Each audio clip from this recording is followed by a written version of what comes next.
So Donald Trump is shaking in his boots right now, and he's absolutely furious because of a recent announcement from the January 6th committee. We've been talking about the fact that they're getting his phone records, the phone records of his wife and his kids, and of many of his allies.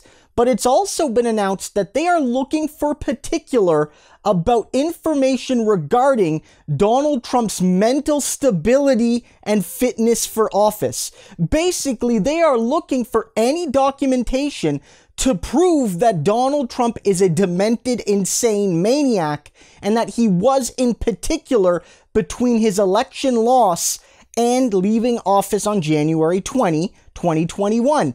And this is the worst of both worlds for Donald Trump, because his weakness is his biggest fear.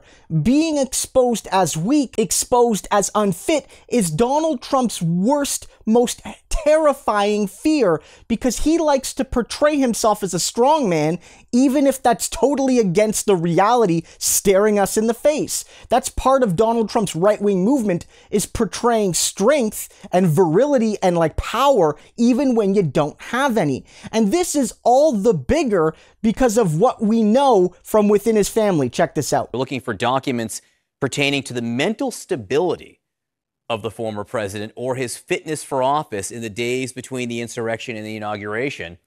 From where you would sit, how would you assess his state of mind then? During that 79 days or 75 days between the election being called for Biden and his inauguration, I think Donald was probably in a more desperate state than he's ever been in his life. First of all, he just suffered a humiliating defeat, which in his worldview is unthinkable. So that was absolutely freaking him out.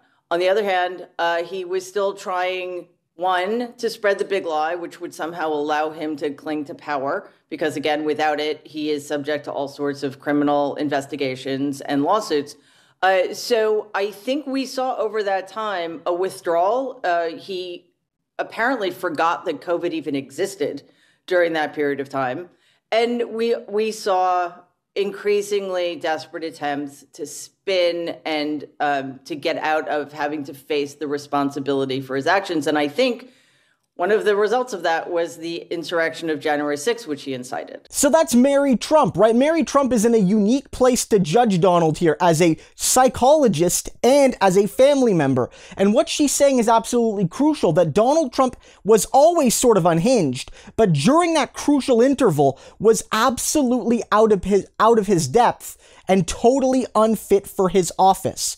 And if we expose this, we not only put further questions onto Donald Trump going forward, which could hurt him in a 2024 run. That's a good thing. It also exposes the Donald Trump and Republican projection about Joe Biden. Because remember, their number one attack on the Democrats and Biden was that Biden was unfit for office. And now there's a formal investigation into Donald Trump's unfitness for office.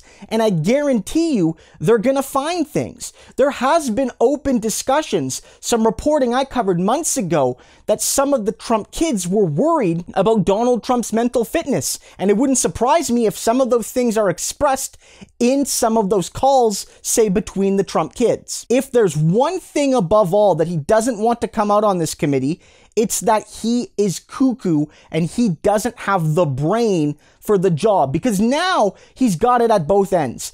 Either he's an insane maniac that didn't know what he was doing, or he was a cold, calculating criminal. But honestly, the worst of both worlds is that it's both. He knew what he was doing enough to know what he was doing was wrong, but he was driven by insane, psychotic delusions of grandeur, delusions that he could never lose because he has this God complex. And so when you expose his mental illness, you expose his criminality, and vice versa. That's why he's spooked.